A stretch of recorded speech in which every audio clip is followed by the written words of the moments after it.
Ayun no? Bossing! Sakto ah. Good morning, Bossing. Good morning. Saan ba galing yan? Sa malayong lugar. Malayong lugar ah. Kanina umaga dumating ako sa airport. Asa nila? Galing kang California, airport, pahinga lang, and then Pahingang konti. diretso rito? Diretso dito. Ang tibay mo, Bossing. Tara, pasok tayo, Ito Bossing. yung video mo bawal pagod. Mukha mo na, Bossing dyan. Kalain mo yun, ito no? Mula California, tapos California, airport, Nag-jeep. nagpahinga lang, nag-jeep. Ang diretso na kagad dito, ang tibay ni Bossing, boy! Ang tibay ni Bossing, oh. Yay! Welcome dito po ni Kaloy Tattoo. Yari. Magandang balita. Ano yun? Natin sila pumunta. Pagkagaling sa California, dito tumiretso. Yes. Marami kasi taga doon na nag-refer sa'yo. Ah, Mga 5-6 sila. kalain mo yun, oh, di ba? Umaabot na tayo ng Cali, boy!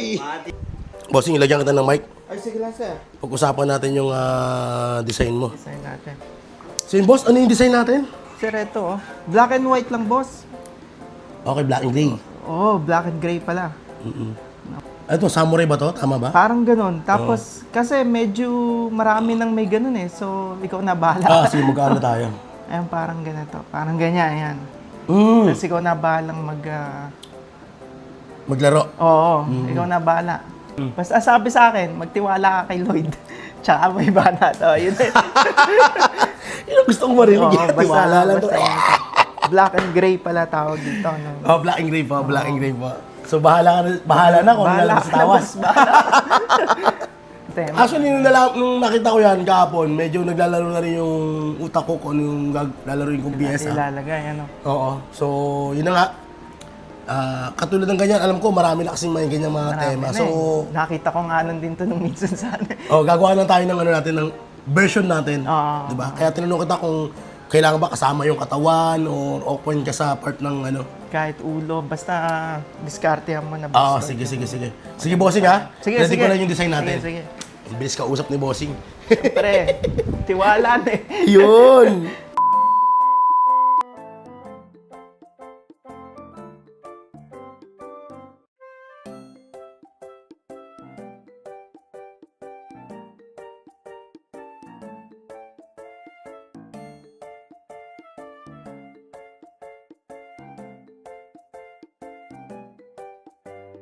So yung bossing, ito yung aking version.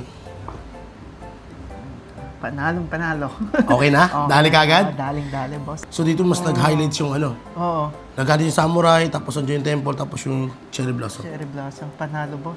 Ito, maganda yan. Okay na to, no? Okay sa akin yan, boss. Okay, good. Dali, bossing. Dali, bira. Kalahin mo yun. So yun mga pade, ang project natin ngayon ay custom design na black and gray. So nakita nyo naman po, no?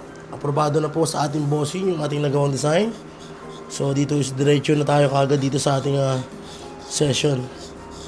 So gaya ng lagi natin ginagawa mga pade, hindi nyo man madalas nakikita sa video mga pade, no, na nag-aahit tayo ng binte o ng mga balahibo, ibig ko sabihin. So, lagi natin ginagawa yan mga pade.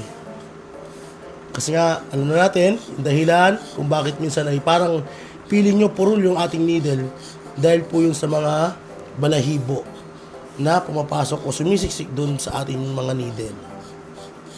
So, hindi lang din po yun yung cost nun mga pade ha. Posible rin yung mga tisyong gamit natin mga pade ay mahimulmol. So, nagiiwan po yun ng mga maliliit na himulmol mga pade na hindi nakikita ng mata natin, hindi nadadaanan po ng ating needle at sumisiksik doon. So, isa sa mga cause. And then, kung masyado na po matagal yung session ninyo, syempre, dahil matagal na nga po, posible rin talaga pumurol po yung balat, ay pumurol po yung needle, mga pade. Halimbawa na lang kung leather type yung tinatatoan ninyo. Leather yung balat. Parang ang hirap nung leather na yun So, ayan. So, mga pade, yung project natin, isang samurai warrior, mga pade, na meron pong temple and then meron tayong cherry blossom dito. So, hango ito sa pinakitang design ng ating bossing na, yun na nga, gumawa tayo ng version natin dito. So, ayan, bali dito mga pati, dalawang stencil paper to na pinagdikit natin. Kaya kung mapapasis meron tape yan. Kasi nga po, hindi siya kaya ng isang bagsakan lang. So pag pinilit natin yon, magiging maliit yung pyesa natin. Kaya ang ginawa natin is dalawang stencil na yung ginamit natin para makabuo tayo ng ganito kalaking klase ng stencil. Parang magpapahilot na si bossing ah. Sakit ba yung binti mo? Oh.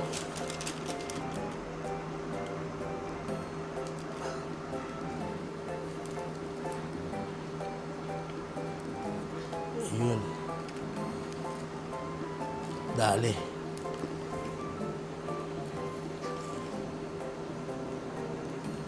Yun, no? So, sakto, pag nagsasapatos ka, Ito, okay. dito. Oo.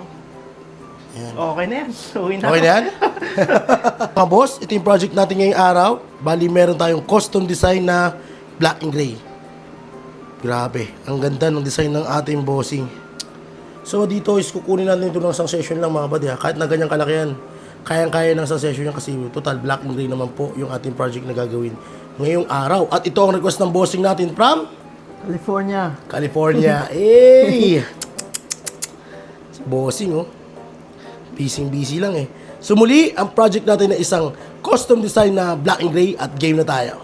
At ayun na nga, game na tayo. So nakita nyo lang po sa video mga kapatid, no? Tayo po ay nag-edit ng design kaharap po yung ating kliyente. Kagandahan lang nito mga kapatid, dito ay nakukuha na po natin lahat ng gustong ipalagay ng ating bossing bago pa natin simulan. At syempre nakita nyo lang po sa video, no? Bago natin sinimulan yung design mga kapatid, dito ipinakita natin yung outcome ng ating ginawang design mga kapatid. At aprobado naman po. So dito mga kapatid, bago natin simulan talaga yung pesyang ginagawa natin, is lahat po yan is may approval po ng ating mga kliyente. Dito mga kapatid is meron po ipinakitang idea yung ating bossing na kung saan i-open naman po yung ating kliyente sa pag-create ng bagong idea. Kasi mga kapatid, yung pinakita pong design ng ating bossing is marami na pong talagang nagpatato nito. Kaya tayo ay gumawa po ng sariling version at ipinaalam natin sa kanya na itong piyesang ipapagawa niya mga kapatid is marami na rin po talaga ang may tattoo nito. Na kung sakasakali mga kapatid na ginawa naman natin at makasalubong nito sa dagat o kaya sa beach, syempre magkakaroon sila ng couple tattoo mga kapatid. Na kung saan yun naman po yung iniiwasan natin. So sa part na ito mga kapatid, kung sakasakali po talagang hindi nagustuhan ng ating bossing yung ating mga nagawang design, tas talagang ipinipilit po ng ating bossing yung design na gusto niya ipagawa, syempre mga kapatid, gagawin na natin yun, di ba?